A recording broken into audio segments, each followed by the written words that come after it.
Hi viewers, செவ்வாய் கிரகத்தில் உயிர்கள் காணப்படுகின்றதா என்ற தேடல் இப்பொழுது மும்முரமாக நடைபெற்றுக் கொண்டிருக்கின்றது. அது பற்றிய பல விவரங்களை நாம் கொண்டு வருகிறோம் இந்த வீடியோவில். எனவே யாராவது சப்ஸ்கிரைப் பண்ணாமல் பார்த்துக் கொண்டிருந்தால் ப்ளீஸ் சப்ஸ்கிரைப் பண்ணுங்கள்.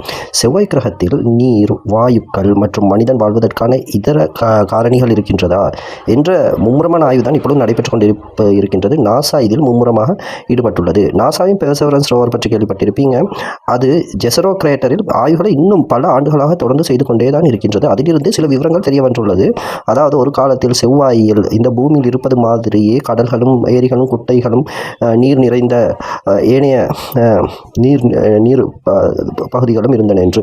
அது மாதிரி தான் பூமியில் இருப்பது மாதிரியே ஒரு காலத்தில் வளிமண்டலமும் இருந்துள்ளது என்று. ஆகவே கோடிக்கணக்கான ஆண்டுகளுக்கு முன்பு அங்கு லைஃப்கள் தோன்றிய ஒருவேளை அழிந்திருக்கலாம் என்ற கூற்றுதான் இப்பொழுதும் பெரும்பாலும் இப்பொழுது முன்வைக்கப்பட்டு கொண்டிருக்கின்றது. அது மாதிரி தான் மிகப்பெரிய கார்பன் சங்கிலிகள் இப்பொழுது கண்டுபிடிக்கப்பட்டு கொண்டிருக்கின்றன.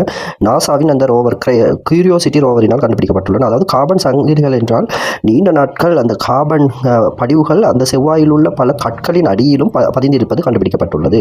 அது மாதிரி தான் இன்னொன்று எரோரா. செவ்வாயில் இப்பொழுது எரோரா என்பது மிக அழகாக தோன்றிக் கொண்டிருக்கிறது. எரோரா என்பது நீங்கள் அறிவீர்கள், சூரிய ஒளி அந்த வாயுமண்டலத்துடன் செவ்வாயின் வாயுமண்டலத்துடன் மோதும் போது ஏற்படும் ஒரு அழகான காட்சியாகும். இந்த எரோராவிலும் என்ன கண்டுபிடித்துள்ளார்கள் என்றால், இந்த அல்ட்ரா வயலட் வேவ்ஸ் என்பதை இந்த எரோராவின் ஊடாக அதன் வளிமண்டலம் வடிகட்டுகின்றது என்பது கண்டுபிடித்துள்ளார்கள். அடுத்தது மழை, காற்றழுத்தங்கள், டஸ்ட் டெவில்ஸ் எனப்படும் மணல் புயல்கள், இவையும் செவ்வாயில் அவதானிக்க கூடியதாக இருக்கின்றதா என்ற ஆய்வு 20 ஆண்டுகளாக நடைபெற்றுக் கொண்டிருக்கின்றது. அங்கு மழை தோன்றுவதற்கான காரணிகள் உண்டு. ஆனாலும் மழை என்பது பூமியின் மாதிரி பொழிவதில்லை. ஆனால் டஸ்ட் டெவில்ஸ் எனப்படும் மணற்புயல்கள் அதிகமாக ஏற்படுகின்றன.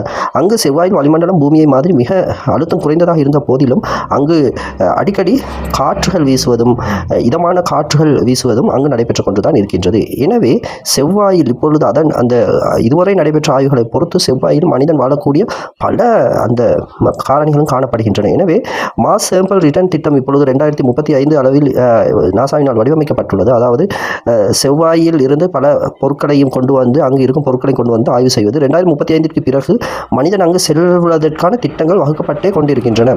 எனவே மனிதன் செவ்வாய்க்கு சென்று அங்கு ஆய்வுகளை மேற்கொண்ட பிறகு சாதாரண 2040-45 ஆண்டளவில் சாதாரண குடியேற்றங்கள் செவ்வாயில் தோன்றினாலும் தோன்றலாம்.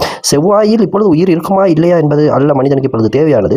செவ்வாயில் மனித குடியேற்றத்தை அமைக்க முடியுமா இல்லையா என்பதுதான். அதற்கான மும்முரமான கண்டுபிடிப்புகளும் ஆய்வுகள் நடைபெற்றுக் கொண்டிருக்கின்றன. நாசா மற்றும் எலான் மஸ்கின் தலைமையிலான குழுவினாலும் இந்த ஆய்வுகள் நடைபெற்றுக் கொண்டிருக்கின்றன. எனவே நாம் உறுதியாக நம்பலாம் எதிர்காலத்தில் செவ்வாயில் குடியேற்றங்கள் சாத்தியம் என்று.